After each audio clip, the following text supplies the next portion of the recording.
And like so many parents, we think constantly about how to embrace looking forward to this very special occasion. I thought about the importance of this achievement while protecting against its dangers, and that hopeful intention of separating. Picture this: a Manhattan hotel suite with stylists running around, assistants checking their phones every 2 seconds, publicists making sure every last detail is perfect. Meghan's getting ready for what she's calling their big comeback moment. Harry's standing by the window, looking out at the New York skyline, probably thinking, this is it. This is when everyone remembers why we matter. The NYC Humanitarian Awards wanted them there. Cameras ready. Headlines basically writing themselves. Everything's locked in. The outfit, the security, the exact route they're taking, even the flight, especially the flight. But then the phone rings. And just like that, someone said, no. Not maybe. Not we'll see. Just no. Their request for a fully paid private jet was denied. For a couple who's used to getting what they want, that word hit different. This wasn't about the plane. It was about respect. It was about being told they're not who they think they are anymore. And honestly, that's where this whole thing gets interesting. Quick thing, hit that subscribe button and turn on the bell, because what's coming next? You're going to want to see where this really goes. Drop a like if you're already hooked. You mean this one? Oh my God. Now, let's dive in. So, to really understand why that jet rejection hurt so bad, you have to rewind a bit. Paris, just a few weeks before all this went down, Meghan showed up at Paris Fashion Week thinking it was going to be her grand entrance back into the spotlight. Front row at Balenciaga, cameras everywhere. That confident chin-up pose she does. On paper, it looked perfect. Designer outfit, flashing lights, the whole scene screaming, I'm back, and you can't ignore me. But if you were actually there, the vibe was ice cold. People weren't exactly rolling out the welcome mat. Fashion Week's supposed to be about who you know, who wants to be seen with you, who's pulling you aside for photos. None of that happened. She sat there, cameras pointed her way, but the energy around her felt forced. Like everyone was acknowledging her presence without actually welcoming it. Her outfit wasn't some custom piece made just for her. It was borrowed. And here's the kicker. The tags were still on it. Now, if you know anything about the fashion world, that's basically their way of saying, you're not really one of us. When you're in that circle for real, what does it mean? What does it mean to be here tonight, Meghan? Designers create pieces specifically for you. They want you wearing their vision, but borrowed clothes with tags. That's what you give to someone you're being polite to, not someone you're investing in. It's subtle, but it's brutal. Nobody hugged her. Nobody made space. Just polite smiles that didn't reach anyone's eyes, and those awkward side glances that say everything without saying anything. The kind of reception that makes you feel more alone in a crowded room than if you just stayed home.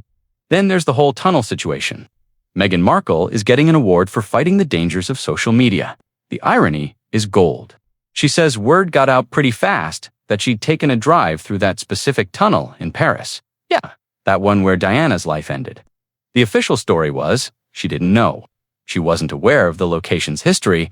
But come on, people who know Meghan, they're not buying it. Paris isn't exactly a small city. You don't just accidentally end up there.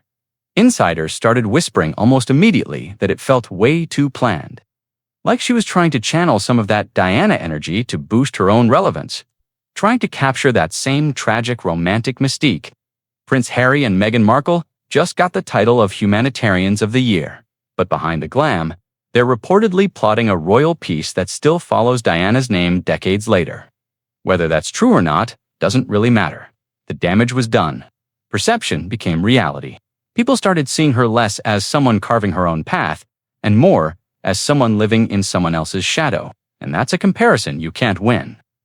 By the time she left Paris, sure, cameras were still clicking, but the warmth was gone. The excitement, nowhere to be found. It was just polite, and polite is basically the kiss of death when you're trying to prove you still matter. The fashion world moves on fast. And if you're not generating genuine buzz, oh my God, you're already yesterday's news. That Paris trip should have been a win. Instead, it felt like a reminder that the door she thought was wide open was actually just cracked. So, when the NYC Awards popped up on the calendar, Meghan saw it differently than everyone else. This wasn't just another event. This was her chance to flip the script, to make people forget Paris ever happened, the opportunity to remind everyone that she still got it, that the Sussex name still carries weight. New city, new audience, new chance to control the narrative. Every single detail got planned down to the second. The glam team, the timing, the route through Manhattan, and yeah, that private jet because showing up wasn't enough. She needed to arrive. She needed that moment where people stop and think, okay, maybe we underestimated them. The awards were supposed to be that reset button. Paris was the stumble. New York was going to be the comeback. The NYC Humanitarian Awards, they're supposed to be about impact, real impact. People who've spent years in the trenches. You can be the visionary of your own life. You can charter a path in which what working without cameras, doing the unglamorous stuff that actually changes lives. It's not a fashion show. It's not a publicity stunt. It's meant to honor folks who give without expecting anything back. But when Harry and Meghan's team got involved, the whole thing started feeling less like a charity event and more like a carefully planned comeback tour. Emails started flying. Requests piled up. Lighting had to be just right. Flattering, but not too obvious. Dressing room needed specific things. Water bottles, particular brands. The kind of details that make event coordinators roll their eyes because, honestly, it's supposed to be about the cause, not the comfort. But one request stood out more than the rest. By the time she left Paris, sure, cameras were still clicking, but the warmth was gone. The excitement, nowhere to be found. It was just polite, and polite is basically the kiss of death when you're trying to prove you still matter. The fashion world moves on fast. And if you're not generating genuine buzz, oh my God, you're already yesterday's news. That Paris trip should have been a win. Instead, it felt like a reminder that the door she thought was wide open was actually just cracked. So, when the NYC Awards popped up on the calendar, Meghan saw it differently than everyone else. This wasn't just another event. This was her chance to flip the script, to make people forget Paris ever happened, the opportunity to remind everyone that she still got it, that the Sussex name still carries weight. New city, new audience, new chance to control the narrative. Every single detail got planned down to the second.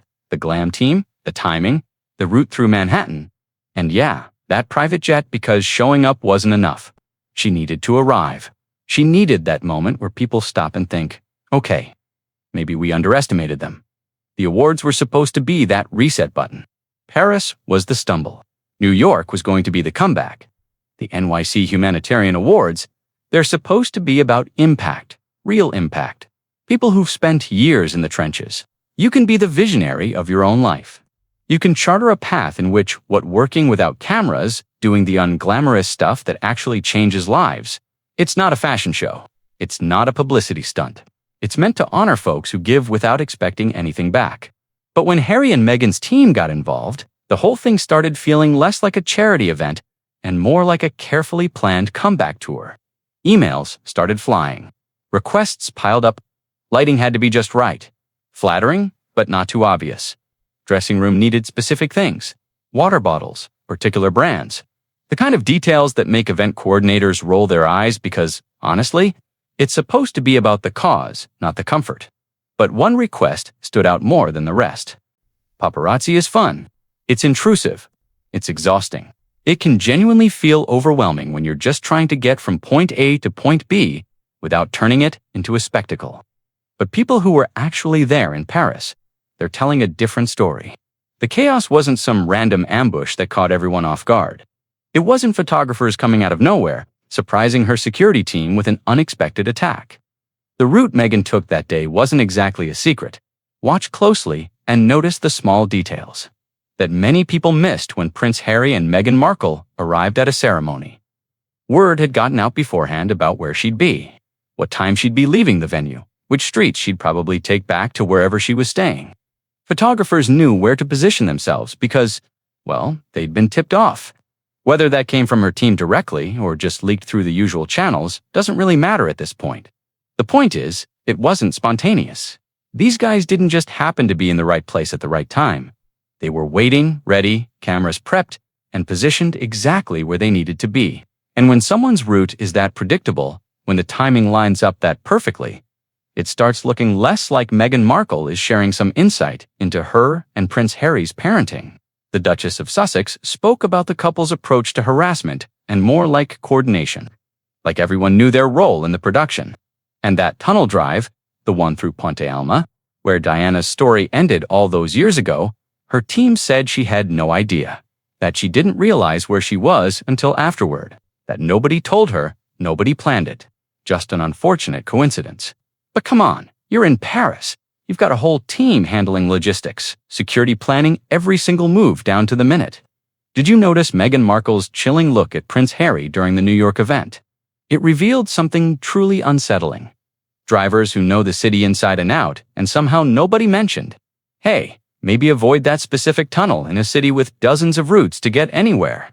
You just happened to take that one. Insiders aren't buying that version of events. Not even close. The whispers started immediately. This felt deliberate, intentional, like she wanted that emotional weight. That connection to Diana's memory to spark something in people, to remind everyone of the tragedy, the vulnerability. The lost script as well, to see the lost memorial and hear many of their children's stories tomorrow.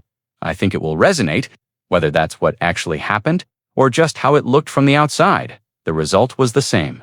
People saw it as calculated as someone trying to borrow significance instead of creating her own story. So when Harry's team brought up Paris as their reason for needing the private jet to New York, it rang hollow.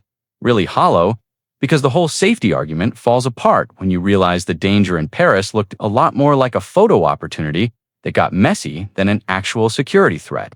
They weren't asking for privacy in New York, who is so deeply in love with each other that you cannot even penetrate. The walls of their what is it called when a marriage, they were asking for control, the power to decide exactly how people saw them, when cameras could click, what angles got captured, who got access, and who didn't. It's about curating the image down to every last detail, every frame, every moment, every headline. And when the awards committee said no, it wasn't just rejecting the cost of a plane ticket or the logistics of arranging private travel. It was rejecting that level of control, saying, we're not playing that game anymore. You show up like everyone else, or you don't show up at all. Breaking royal news. The Duke and Duchess of Sussex are being recognized as Humanitarians of the Year. What made it sting even more, the Paris situation had already shown people that not every camera flash is a threat. Sometimes it's just the reflection of ambition that went too far. Sometimes the chaos is part of the plan, a feature rather than a bug. And once people start seeing it that way, once that seed of doubt gets planted, it's really hard to unsee it. Every future request for special treatment, every mention of safety concerns, every demand for accommodation gets filtered through that lens. Here they are, the gruesome twosome in New York on Thursday night, collecting yet another meaningless humanitarian award. Is this real, or is this theater? Inside the foundation's headquarters, away from cameras and press releases, the conversation was pretty straightforward. The sponsors and organizers sat down to talk about the Sussex request, and honestly, they knew this was coming. Harry and Meghan bring attention. Nobody's denying that. Their names in the event lineup mean headlines, social media buzz, cameras showing up that might not have otherwise. That's valuable, especially for a humanitarian organization trying to get eyes on their mission. But here's the flip side. They also bring baggage, controversy, divided opinions. Half the internet loves them, the other half can't stand them, and there's not much middle ground anymore. So, putting them front and center at your event means accepting all of that, not just the pretty parts. When the private jet request landed on the table, someone asked the question that needed asking. If we're covering their travel in a private jet, what message does that send to everyone else being honored that night? Between Charles and William breaking down in tears, and of course we are going to get to that. But I'm sorry, you've got people showing up who've spent decades working in communities, running food banks, building schools in places most folks have never heard of. They're taking regular flights, probably coach, staying in whatever hotel fits the budget, just grateful to be recognized for the work they do. They're not asking for anything. They're just showing up. And then you've got two celebrities requesting a fully funded private jet because commercial travel is too inconvenient. The optics don't just look bad, they look toned up. The decision didn't take long. Everyone in that room agreed. Guys, hold on tight, because what just went down on that NYC red carpet? The standard applies to everyone. Doesn't matter if you're famous. Doesn't matter if your name brings clicks and coverage, you show up under the same terms as everyone else, or the whole thing loses meaning. So, they declined. Politely, professionally, no big announcement or public statement. Just a simple note sent back through the proper channels. To the outside world, it was invisible. Just another behind-the-scenes detail that nobody would ever hear about. But inside the Sussex camp, that no hit differently. It's their friends and family. It's the lawmakers they meet with, the children in classrooms. Because for years, maybe their whole lives, accommodations had been made automatically. Doors opened without asking. Special treatment wasn't requested. It was expected. And now suddenly someone was saying, actually no, not this time. The scramble started immediately. Their PR team went into overdrive trying to spin it. Maybe it was a scheduling conflict. Maybe there was miscommunication somewhere down the line. Maybe the foundation misunderstood what they were asking for. Hey guys, welcome back to RHR Gen. I'm so glad you're here. Guys, I have such a good show for you today. But everyone who was actually involved in those conversations knew the truth. There was no confusion. The request was clear. The answer was clear. And what happened was simple. A line got drawn, not out of spite or disrespect, just out of principle. Star power doesn't override common sense. Fame doesn't mean you get to rewrite the rules. And for the first time in a long time, Harry and Meghan were being reminded that their names alone don't guarantee special treatment anymore. That shift, it's subtle, but it's significant. So, just when you thought Meghan Markle couldn't get any more mad, she's plotting to return to the United Kingdom and working. Because once people stop bending to accommodate you, once they start saying no without flinching, you realize the power dynamic has changed. And there's no spinning your way out of that. There's something almost sad about Harry's situation when you really think about it. He wanted to build something different, find his own path, live life on his own terms without all the noise. That was the whole point of starting fresh. But somehow, even after making that choice, he's still chasing the same validation, social media use. Parents who have learned legal action is possible, who have the capacity to pursue it, still looking for that automatic respect, that special treatment, that acknowledgement that he's someone important. The jet denial wasn't really about the plane. It was about being told he's not entitled to things that used to come without asking. And that's gotta hurt. Since building this new life, Harry's been fighting on multiple fronts. The media, the tabloids, people who don't see his version of events the way he does. But no, I don't think it is such a bad thing. I think, Kinsey, you and I have had this discussion quite a few times. He frames it all as unfair, like the world's punishing him for wanting something different, for choosing his own way over what everyone expected. And maybe there's truth in that. Maybe some of the coverage has been harsh. Maybe some of the criticism crosses lines. But here's what people on the outside are starting to say. Harry never really learned how to live without privilege. He traded one luxury lifestyle for another. Sure, he swapped one set of perks for production deals and brand partnerships. But the expectations, those stayed all the way exactly the same. The belief that doors should open, that people should accommodate, that his name carries weight just because of who he is, that never changed. That's the real story behind the NYC rejection. It wasn't personal. Nobody sat in that boardroom thinking, let's stick it to Harry and Meghan. It was simpler than that. It was a reality check, a reminder that titles, even the most powerful ones, don't mean anything if they're not backed by respect. And respect isn't something you inherit or carry with you automatically. Kitty mentioned it. Prince Harry and Meghan Markle will be honored with Project Healthy Minds Humanitarians of the Year award at the organization. It's something you earn. You can demand special treatment all you want. But if people don't feel like you've earned it, if they don't see substance behind the name, they're just going to say no, and there's nothing you can do about it. What's interesting is how Harry seems caught between two worlds. He wants independence, but also the recognition that came before. He wants to do things his way, but still expects people to roll out the red carpet. Freedom, but also reverence. And the world's starting to realize you can't have both. You're popcorn bestie because this one's steaming hot. The kind of story that makes you gasp, clutch your pearls, and say, no way that really happened. You can't build something completely new and still demand the old benefits. At some point, you have to pick a lane. And the longer Harry tries to straddle both, the more situations like this are going to happen. The more people are going to look at his requests and think, wait, why should we? The NYC jet situation became symbolic of something way bigger. It showed that privilege has an expiration date when it's not connected to purpose.